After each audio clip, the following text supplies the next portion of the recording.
स्वागत है आप सभी का। आप देख रहे हैं द राजनीति का विशेष सेगमेंट खबर और विश्लेषण। मैं हूं जब्बार खान। दोस्तों, आज के इस शो में सबसे पहले आपको एक वीडियो दिखाता हूं। वीडियो देखिए और फिर सोचिए कि क्या मोदी कभी ऐसा सोच भी सकते हैं? करना तो बहुत दूर की बात, क्या ऐसा कर सकते हैं? पहले वीडियो देख ली, उसके बाद विश्लेषण।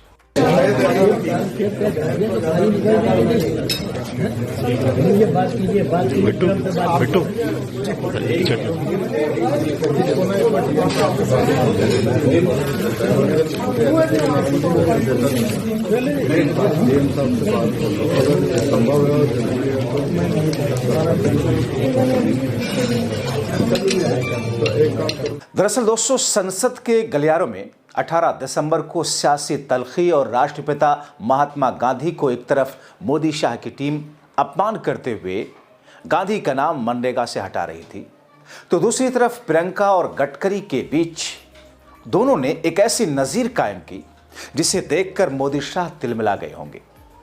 कई लोगों ने मुझसे सवाल पूछा कि जब गडकरी प्रियंका राजनीतिक विरोध को साइड रख करके राजनीतिक सौहार्द के लिए ऐसी मिसालें पेश कर सकते हैं, तो फिर खुद को महामानव बताने वाले, नॉन बायोलॉजिकल बताने वाले मोदी शाह किस नशे में चूर रहते हैं कि विपक्ष के लिए दुश्मनों जैसा व्यवहार करते हैं, बर्ताव करते हैं, संसद हो या फिर चुनावी सभाएं हो।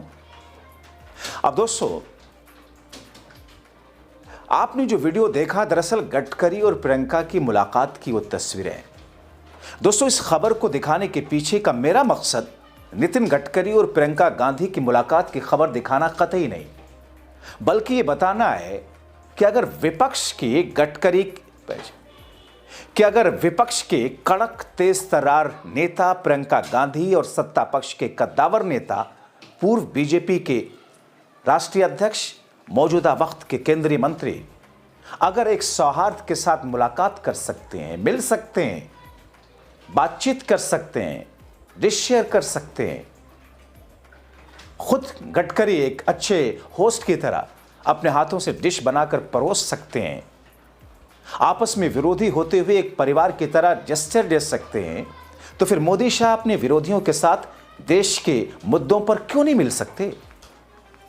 क्यों मोदी और शाह दोनों अपने विरोधियों को देश के दुश्मन के तौर पर ट्रीट करते हैं और अपने भक्तों की फौज से भी वैसा ही ट्रीट करवाते हैं?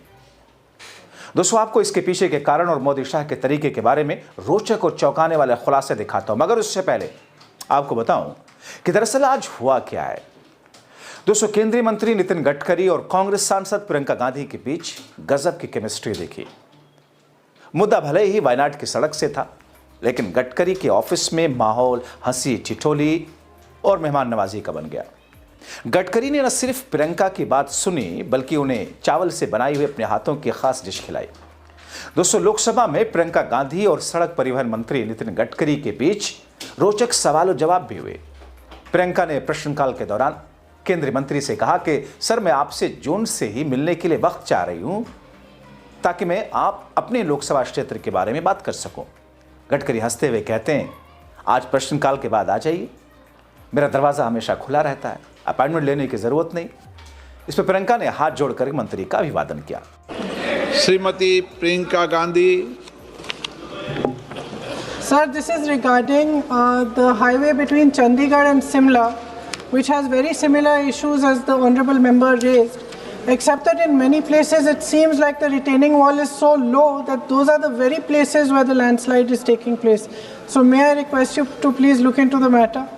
And may I also request you to grant me an appointment? I've been asking since June to talk about my constituency, sir. Madam, आज क्वेश्चन आवर के बाद आप आ जाइए, कभी भी आइए, मेरा दरवाज़ा हर समय खुला रहता है, अपॉइंटमेंट लेने की भी जरूरत नहीं होती, आप कभी आइए। दोस्तों, इस मीटिंग के दौरान एक ऐसा पल आया जब पूरा कमरा हंसी से गूंज उठा। प्रियंका ने वायनाड की एक स्पेसिफिक सड़क का मुद्दा उठाया। इस पर गडकरी ने तकनीकी पेच बताते हुए कहा कि ये तो NHAI के अंडर आता ही नहीं, बल्कि ये उस राज्य सरकार से जुड़ा हुआ मामला है। गडकरी का इतना कहना था कि प्रियंका ने हंसते हुए तपाक से जो जवाब दिया, वो प्रियंका की हाजिर जवाबी दर्शाता है। वो कहते हैं कि साहब, कोई बात नहीं, जब केरला में हमारी सरकार आएगी तो हम इसे करवा लेंगे। प्रियंका की इस हाजिर जवाबी कॉन्फिडेंस पर खुद गडकरी भी मुस्कुराए बिना नहीं रह सके। गडकरी के चैम्बर में हुई ये मुलाकात काफी सकारात्मक रही। प्रियंका ने वायनाड में कनेक्टिविटी इंफ्रास्ट्रक्चर के मुद्दे रखे। गडकरी ने भी भरोसा दिलाया कि उनके मंत्रालय से जो भी संभव होगा वो जरूर करेंगे। इस दौरान गडकरी ने अपनी पारंपरिक मेहमान नवाजी निभाते हुए, जैसा कि आप तस्वीरों में देख रहे हैं कि किस तरीके से चावल से बनी हुई डिश ऑफर की। ये मुलाकात बताती है कि राजनीति में विचारधारा अलग हो सकती है, लेकिन व्यक्तिगत सम्मान और संवाद की गुंजाइश हमेशा बनी रहती है। मगर ये व्यक्तिगत सम्मान और मुलाकात की गुंजाइश मोदी शाह और देश के, या यूं कहें कि सदन के एलओपी के बीच क्यों नहीं हो सकती? मैं आता हूं उस पर। लेकिन दोस्तों, प्रियंका ने जिन समस्याओं का जिक्र किया उन पर गडकरी ने कहा कि उनमें से कुछ प्रोजेक्ट केरला सरकार के तहत हैं और ऐसे में जितना हो सकता है उतना हम इस पर आगे काम कर सकते हैं। जो हमारे अंडर में नहीं आता है वो नहीं हो सकते। दोस्तों, प्रियंका गांधी और नितिन गडकरी के बीच हल्की फुल्की मुलाकात, मुस्कुराहट, एक दूसरे से बात करना, बातों पर जवाब देना, या यूं कहें हाजिर जवाबी से जवाब देना, दरअसल ये दर्शाता है कि राजनीतिक कटुता के बावजूद अगर मन में देश के प्रति ईमानदारी हो तो फिर राजनीतिक विरोधी दुश्मन नहीं हो सकते। दोस्तों, आपको याद होगा, यहां निकाल लेना यार एक फोटो, राहुल गांधी संसद में मोदी के पास गए थे, मिलने गले लगाने, मोदी नहीं मिले थे। दोस्तों, आपको याद होगा, मुझे लगता है कि अभी कुछ वर्षों पहले की बात है, संसद के भीतर की तस्वीर है लोकसभा में, जब नफरत और मोहब्बत की दुकान की बात चल रही थी संसद में, और राहुल गांधी उस वक्त पदयात्रा पर थे, उसके बाद में संसद में थे। दोस्तों, अचानक राहुल गांधी अपनी सीट से उठते हैं और प्रधानमंत्री नरेंद्र मोदी की कुर्सी के पास जाते हैं और उन्हें गले लगाना चाहते हैं। जाहिर तौर पर राहुल मोदी से काफी छोटे हैं, लेकिन नेता विपक्ष हैं। मोदी प्रधानमंत्री हैं देश के, भले ही विरोधी हों, लेकिन एक विपक्ष का सबसे बड़ा नेता अगर आकर के सत्ता पक्ष के सबसे बड़े नेता से गले मिल रहा है तो फिर होना क्या चाहिए था? दोस्तों, हमने तो देखा और हम तो ऐसा ही करते हैं। अगर हमारा कोई ऐसा भी व्यक्ति जिसे दुश्मन, जो हमें दुश्मन की तरह ट्रीट करता है, अगर किसी दिन अचानक आकर के हमसे हाथ मिलाए, गले मिले, बात करे, हम उसके लिए बाहें फैला देते हैं। मगर देश की राजनीति में संसद के भीतर मोदी किस मिट्टी के बने हुए शख्स हैं कि उन्होंने राहुल के उस जेस्चर का मजाक उड़ाना शुरू कर दिया। उसके बाद मोदी जब सीट से उठे थे, ये समझाने लगे कि गले मिलना और गले पड़ना किसे कहते हैं, आपने देख लिया। मोदी ने अपने हाथ को चमकाते हुए ऐसे ऐसे मदारियों की तरह जो कुछ उस वक्त कहा था, दोस्तों, भले ही कोई बीजेपी का वोटर रहा होगा, देश के 80% लोग उनकी निगाह में मोदी अपनी इज्जत उस वक्त गिरा लिए थे, भले ही वोट उन्हीं को करें। अब दोस्तों, मौजूदा वक्त में देश के मुद्दे, यहां तक कि आपने देखा पहलगाम आतंकी हमला, लाल किला आतंकी हमला और उसके बाद ऑपरेशन सिंदूर, पहले ही विपक्ष ने ऐलान कर दिया था, राहुल गांधी ने ऐलान कर दिया था कि हम सत्ता पक्ष के हर कदम के साथ खड़े हैं, हमसे जो जरूरत है वो सरकार हमें बताए। मगर दोस्तों, जो ऑल पार्टी मीटिंग हुई, सभी दलों की मीटिंग जिसमें सत्ता पक्ष और विपक्ष के लोग शामिल हुए, मोदी उस मीटिंग से ही गायब थे। यह है मोदी का तरीका, क्योंकि मोदी ऐसे ही व्यक्तित्व के मालिक हैं। मोदी हमेशा, जब से उन्होंने राजनीतिक तौर पर आंख खोली है, हमेशा सत्ता में रहे। विपक्ष में रहने का अंदाज, विपक्ष की पीड़ा या क्या स्थिति होती है, कभी उनको एहसास तक नहीं होगा। क्योंकि गुजरात में रहे तो जीतते रहे, देश में आए तो जीतते रहे, कैसे जीतते हैं वो एक अलग बहस है। अब दोस्तों, प्रियंका गांधी और नितिन गडकरी की मुलाकात दरअसल मोदी और शाह के सीने पर सांप लौटने जैसा है। कई सारे राजनीतिक जानकार ये कह रहे हैं कि मोदी भले विदेश में, लेकिन गडकरी का प्रियंका से मिलना मोदी शाह को कतई नहीं रास आया होगा, क्योंकि वो तो ये चाहते हैं कि साहब विपक्षी नेताओं से दूरी, इतनी दूरी रहे, क्योंकि हर दिन वो कुछ ना कुछ तो विपक्ष पर कहने का बहाना ढूंढते ही हैं।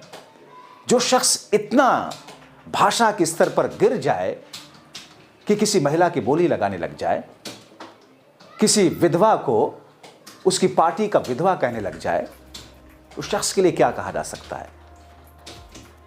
चुनाव जीत करके सत्ता के शिखर पर पहुंचना यह नहीं साबित कर सकता कि वो आदमी बहुत महान हो गया। चुनाव तो हिटलर भी जीत करके आता था। जाहिर तौर पर जो स्थिति देश के अंदर और देश की संसद के भीतर की है, मोदी और शाह के लिए गडकरी के जरिए पेश की गई ये नजीर दरअसल एक चुनौती है, एक चैलेंज है कि जो राजनीति आप करते हो, आपका तरीका है, वो इस भारतीय सभ्यता का तरीका नहीं हो सकता है। आप किसी थर्ड पर्सन को, जो न प्रियंका को पहचानता हो न नितिन गडकरी को, उसके सामने ये वीडियो जो मैंने आपके सामने प्ले किया, दिखाया आपको, रख दीजिए, तो उसे लगेगा कि शायद ये एक परिवार का हिस्सा है, शायद आपस में घनिष्ठ रिश्तेदार हैं, या फिर शायद एक ही पार्टी के नेता हैं जो इस सहजता के साथ में न सिर्फ मिल रहे हैं बल्कि डिस्कस कर रहे हैं, एक दूसरे की मदद का भरोसा दिला रहे हैं। काश मोदी शाह इन स्थितियों और परिस्थितियों को समझ पाए। आज तक 2014 से लेकर के अब तक देश किन किन कठिन परिस्थितियों से गुजरा, जिसमें मोदी शाह ने तो डायलॉग पे डायलॉग बाजी कर दी कि 250 दिन मुझे दे दीजिए नोटबंदी के बाद, अगर स्थितियां ठीक ना होंगी तो जिस चौराहे पे देना चाहना मुझे सजा दे देना। समस्याएं बहुत सारी आई। आज तक कभी मोदी ने ऐसा ऑफर नहीं किया होगा कि आइए एलओपी के साथ मिलकर के बैठ करके एक बातचीत करते हैं या मीडिया के सामने एक जेस्चर देते हैं, क्योंकि यही उनकी राजनीति है, बांटो और तोड़ो। गडकरी ने जो कुछ किया, मोदी शाह तमतमा रहे होंगे। अपनी राय जरूर लिखें।